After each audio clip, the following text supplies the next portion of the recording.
Is your threat assessment bad? Do you often have trouble deciding what to destroy on a battlefield? We've got your back. I'm Mia, and I like playing a fair amount of removal. I'm Beezy, and I like choosing between targets to remove, and we're the Nitpicking Nerds. If you want to remove more targets, why don't you remove all the cards in your cart at the website that you're currently using and send them on over to Card Kingdom in the best segue ever recorded. You could buy removal there and a bunch of other singles. Free shipping on $50 or more of singles, of course. And you can also buy sealed product. Use the link to check us out there and tell them we sent you. That would be great for the channel and for you. Also, we're sponsored by Dragon Shield. Now, hear me out. They have sleeves to sleeve your cards in, which I think are great. They're the best sleeves on the market. They're actually the best sleeves in the multiverse. Good sleeves. And you can save 5% on ordering said sleeves through the link in the description. That's all. Thank you. Yeah. Oh, use code NERD to check out. Sure, that wasn't my part or anything. We're also sponsored by Moxfield. You're a liar if you told me you guessed where it was. And it's going to be later in the video. Also, check out our Patreon if you want deck audits from us every single month, along with one-on-one calls with us, or our podcast, or just in general extra content. Go check it out there. There's a lot more Nitpicking Nerds that you are missing by only watching us on YouTube, so check it out. And we're going to talk about threat assessment. This, I don't think we've ever done a video on threat assessment, on like literally what to choose to kill on a commander game, which is interesting because we've made like 1,500 videos, but here we are. This is a long time coming. I think there are a lot of threats on the board, and each one has a different level of threat to you because everyone's playing something different and it affects your deck differently every single time. But first we have to define what is a threat. Oh yeah, we got definitions this time. It's a good Nitpicking Nerds video. We got definitions. A threat is a permanent controlled by an opponent that either inhibits your ability to win or accelerates their game plan such that the game proceeding as is will result in you losing. We're also going to note that instants and sorceries can be threatening, but can't really be assessed in this way because they're like looming threats. We're going to be talking about things you can remove that are on the battlefield. Right. Threat assessment is about choosing what threat to answer. And I don't really know how you'd ever be in a choice between like an instant and a couple permanents. An instant's only ever on the stack for like 2 seconds. Yeah. So it's like a fleeting moment. And it can be scary in that, oh, maybe they're going to play a Torment of Hellfire eventually, but you're never going to be able to choose to remove that just in the middle of the game. Yeah, it's if you have a generous gift and you can destroy anything on the battlefield, what are you picking? So then, what is threat assessment? We've thrown around this term a lot in this video already, but we're going to define it as the subjective process by which a player determines whether or not a given permanent harms their chances of winning to such a degree that the use of removal is justified. Just to sum it up though, should you use your removal on it? We all have a finite amount of removal. Is it worth it to you to use it? And that's very subjective. Yeah, threat assessment is subjective, but we're going to go over everything that we use to help inform our decisions. And you can run through this, maybe take notes, write it down, and then you can just have a little quick Sharpie on the palm. Yeah. So like, should I destroy that? It's like the grid at blackjack when you're like, should I hit or not? Yeah, exactly. Threat assessment, though, begins before the game even begins. You have to first understand what you're playing against. Some strategies are more harmful to your strategy than others, so you might have to take out that player's permanents first. You just need a general knowledge of the decks that you're playing against. If you see Hamza deck, it's probably counters. It's like, that's good enough for now. You just need to kind of know what to expect a little bit. Know your deck's weaknesses as well. You've built your deck, you probably have spent days with it, or months, or years, so you generally know what your deck tends to be weak to, just on a general level. You don't need cards exact, I lose to Rest in Peace. It's more like, okay, I'm a graveyard deck, so I really want to be able to recur my stuff and get extra value. You also should think about the weaknesses of the opposing decks, too, because if they are, hinging on one piece in general, it's like, ooh, this deck hinges on, door to nothingness, like my deck does. It's like, if you remove that and you exile it and they can't get it back, it might be way harder for them to win. Yeah, like a spell slinger deck's not going to commit to the board very much, but a token deck probably is going to repeatedly commit to the board, so a board wipe's going to be of varying effectiveness against those decks. You have to pick and choose when you play that removal very strategically, and you can actually see what removal you have in your deck if you go to moxfield.com, the best place online to build decks. This early in the video? Yes, because we have to keep you on your toes, and you were probably confused at this point when Mia just called you a liar in the beginning of the video for no reason, because this ad is so far in its own inside joke realm that we're going to tell you to go to Moxfield because it's a really great way to build decks. They're a sponsor of the channel, and we actually love them a lot. We build all of our decks there. If you want to see any of the decks that we play and how much removal we play and all that, you can go online to our profile and check us out, and you should give us a follow there. Definitely give us a follow because, Gotta love that Moxfield clout. As we move on to the actual threat assessment, how do you know if something is scary to begin with? So this part we're going to talk about actual card examples and what makes a threat killable. What, qualities does a threat have that would make it need to die over other threats? I mean, a lot of people, when something is played, might go, ooh, that's scary, but it might not be scary for you. So let's talk about something that's like pretty scary in relation to you. The first one is cards that allow a deck to enact its game plans sooner. These are things that just ramp up their game plan and put them like miles ahead of everybody else. Yeah, so a good example of this is like Lightning Greaves in an opposing Kaalia deck. Lightning Greaves, not inherently scary. Kaalia is pretty scary, but in this deck, Lightning Greaves accelerates Kaalia's game plan. Is very easy to see. An entire turn sooner. Normally, they have to play Kaalia. Ooh, that's scary. And then they have to untap with it. But with Lightning Greaves, which is the threat we're talking about, it now makes, or Kaalia, I guess, it now makes this happen a turn sooner, and they're getting a ton of mana advantage. So it can be hard to come back if Kaalia gets like 2 to 3 swings, and this makes it just a 1 turn sooner for all that stuff to start. It's also important to realize that in Kaalia decks, for instance, since you're cheating so much mana, if you are able to kill Kaalia and use targeted removal, which Lightning Greaves wouldn't let you do, they might be stuck with a lot of like big mana spells in their hand that they might not be able to cast for a while. So you might just like stagnate their game plan even further because of that. Yeah, the next one we have is Quest for Renewal in like a Svella deck or a Lathril deck. This is decks that want to like untap all their dudes over and over and over and then activate them. So instead of Lathril maybe activating once per turn cycle, ooh, ouch, 10 life, or Svella activating once per turn cycle, ooh, that's a big spell off the top. This is like, no, every single turn, those are happening. Lathril, in that instance, you're probably dead. And the Svella instance, there's giant 4 spells off the top. So Quest for Renewal accelerates these game plans like literally 4x.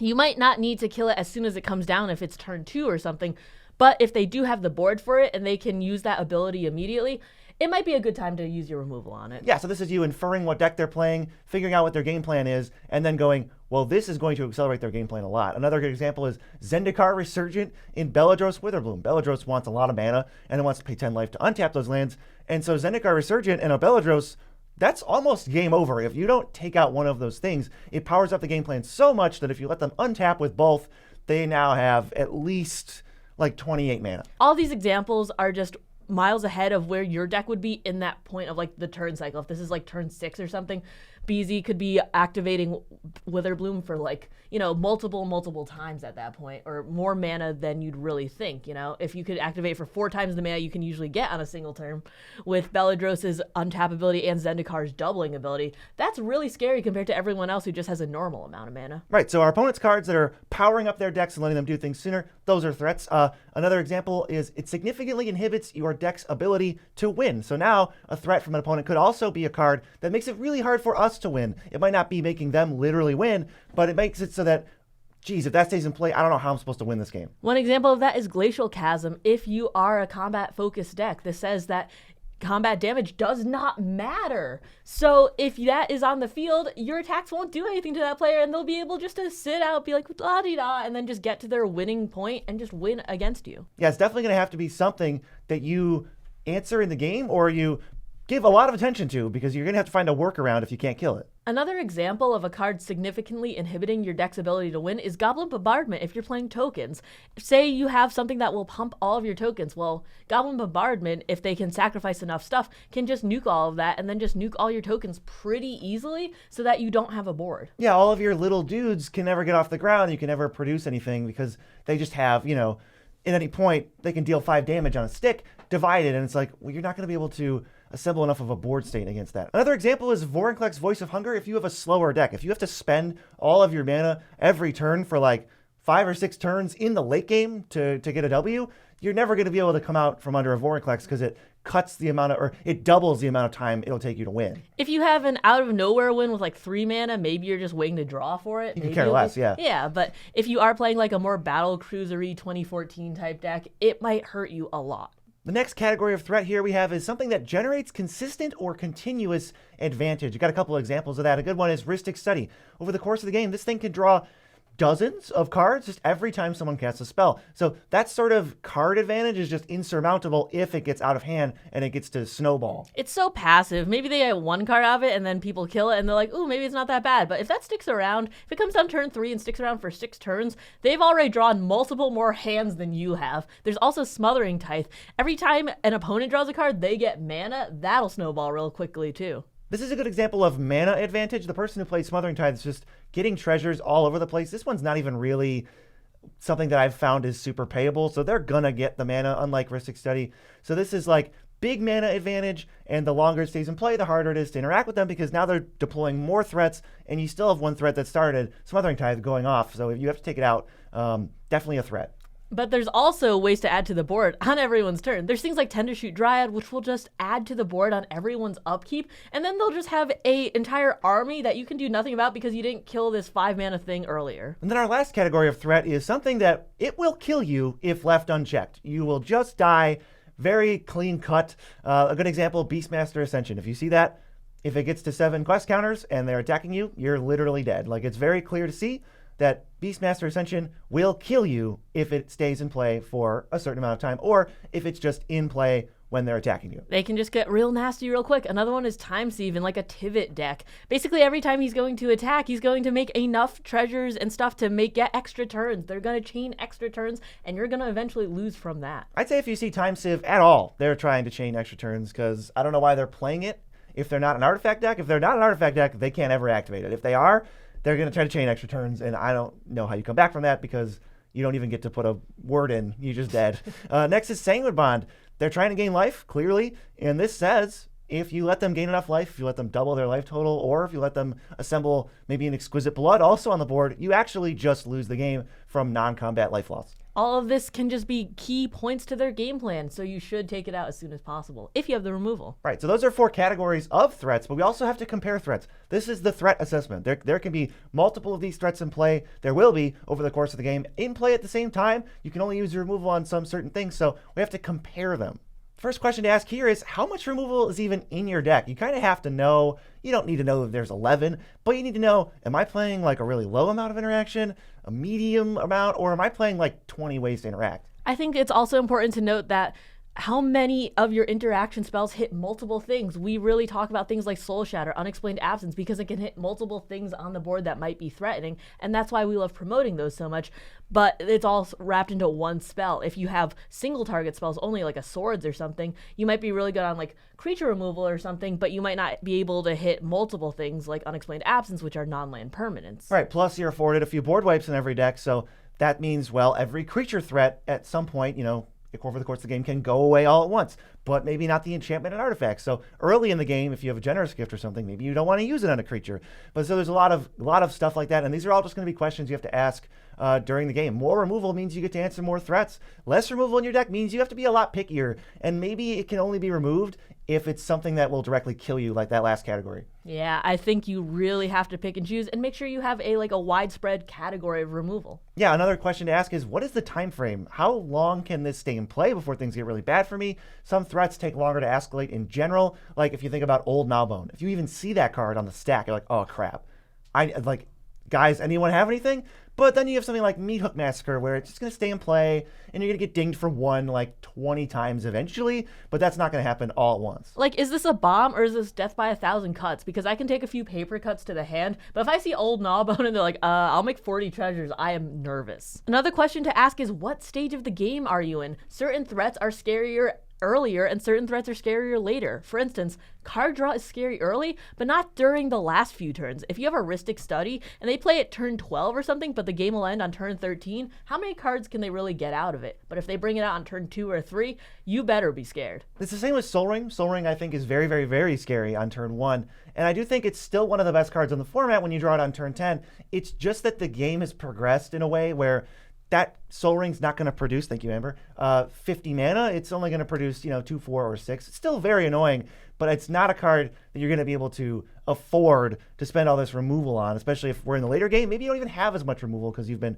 using it. So Sol Ring and Rhystic Study, they fall off. The mana advantage and the card advantage fall off, but that's when those combat damage buffers and like direct damage and aristocrat stuff, that's when that starts to get really scary, is like on turn 10. Another question you have to ask is how many other cards are dependent on this threat?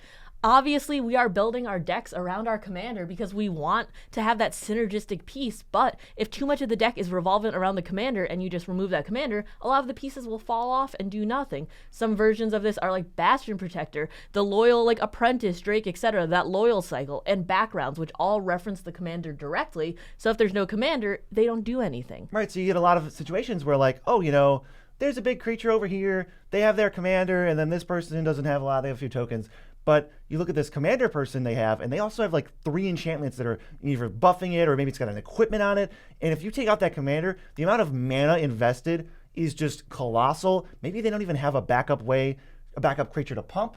Maybe they just have those commander-specific backgrounds or something, and now you get to take out like essentially multiple cards for just whatever you spend on your removal spell. That could definitely move the needle for what you hit. It can definitely just completely take them out of the game for a few turns if they don't have enough mana to bring back that commander, for instance. Another question to ask is this threat likely to return? There's plenty of instances where you can kill something, but if it's just going to come again, what's the point? You know, that's better spent elsewhere. And a good example is like, how many versions of this threat exist? A Blood Artist, there's probably like 10. There could be 10 Blood Artist effects in somebody's deck. But like Elishnorn, there's not a ton of that running around. There's not going to be a lot of permanent buffs in their deck. It definitely matters to see how many versions of that card were printed, because if they have a bunch of them, it's like, oh, well, I can just bring this one back, you know, the Zulaport Cutthroat of the Blood Artist, so you're still going to get dinged. Another one is, can this threat be easily brought back? Scarab God and Yuriko are versions that can easily be brought back, because Yuriko, it doesn't matter about the commander tax because she doesn't have any with ninjutsu, and Scarab God doesn't matter if it goes to the graveyard, it'll be back, don't you worry. Versus something like Anointed Procession. Usually those enchantments are really hard to get back from the graveyard, so if you kill it, it's usually dead. Right, so, you know, Scarab God requires a specific type of answer to keep it off the board. Yuriko is not really something you can keep off the board. You kind of have to answer her little cronies instead. But it's interesting because while she is the threat, she's not very killable. So you have to like definitely weigh that into your decision. And like, yeah, like you said, Anointed Procession, they're probably not going to be able to get it back. It's not like Scarab God and Anointed Procession are in play at the same time when you have to choose one. Just know that Scarab God is a card that can easily be recurred, and Anointed Procession is probably not. So usually when you kill an Anointed Procession, it stays dead because it's an enchantment and they're probably playing a token deck. I don't know how they're getting it back. They probably won't be. And then the last question to ask is, how much mana does this player have access to? If they're stuck at 5 lands, they can't keep presenting threats. Or if their commander tax is already up to like 10 or something and they only have 6 lands to work with, they're probably not going to be getting their commander back anytime soon. Yeah, if they fired off a couple rituals to play a threat, if you counter it or just destroy it in general, like that's pretty good value. You know that player, they're going to need to take a few turns to lick their wounds, and you don't have to worry about them. Another question to ask is your answer to their threat likely to be stopped? That can influence whether you remove somebody's threat or somebody else's threat. This is obviously an example of this is like, does the player have counterspells? Do you know that they have like a counterspell from their hand off of a Factor Fiction or something? That might influence your decision. Can you work with other players? If you think they have counterspells, can you make a deal with other players because maybe it's also hurting them too? Yeah, you can check with other people and say, hey, they have a huge threat. You know, can you agree with me on this threat assessment that this thing needs to go? I'll eat a counterspell off my removal spell, and then you fire off one, or you play a board wipe or something, and it'll go away. You also have to check for onboard tricks. This is one that people miss sometimes. If they have a, like a Siren Storm Tamer is a good example. It's like sacrifice it, counter a spell that targets a creature you control. You got to make sure that you know if they have an onboard way to stop something. If you run a removal spell into that, it feels pretty silly. It might seem a little bit suspicious when you're like, can I really see what's on your board? But in the end, it might win you the game because you actually took into account like what they really have. Another question is this threat worse for somebody else? If it is hurting you, but it is severely hurting somebody else, they might use their removal on it, and you can save your targeted removal for something else. This is a very interesting question. Is the threat worse for someone else? It's like, you kind of have to play a little bit of the waiting game potentially, or just go, yeah, I don't like this at all, but you can't do anything with this card in play. I think I've done that with a Voraclex a few times. It's like, yeah, you know, I'll advance my board state a little bit. I'll tap my mana rocks. I'll even ice down 2 or 3 of my lands, but you let's see what you got for this. Yeah. I'm going to let this go. If there's an Elesh Norn on the field and I'm playing elves, I can't do anything about, so I'm searching for removal. But if your attackers are just debuffed a little bit, you could probably wait and just, kind of sit around and take a couple hits or just do a little chumpies, but I literally can't win if that's out. So I'll have to be, if I have removal, I will be using it on that. Right, yeah, that's not even necessarily talking about like, oh, they have 50 tokens and they play Elesh Norn. Sometimes you just have a few creatures and you play Elesh Norn as a removal spell. That's where I like to go, how long can I leave this in? Because if Mia's playing elves, she's dead. She's just dead. It's like, I could remove Elesh Norn right away, but it sort of unlocks an entire deck that I have to worry about. So like, Mia's sure to have threats in her hand. Let's see how long this Elesh Norn can ride out. I think this is a very interesting one. Could almost be its own video, but we're definitely just going to touch on it and just, it's a variable thing. The threats sometimes are worse for other people. Sometimes they're worse for you, and you got to just remove it. It's a 4-player game. Just remember that, because you don't have to be the one to answer every single threat. Yeah, that's our guide to assessing threats. There's a lot of moving pieces. It's a good skill to hone and check up on from time to time. If you want some more examples of serious threats that you're going to have to worry about, check out our video showcasing the 7 most powerful commanders in the format.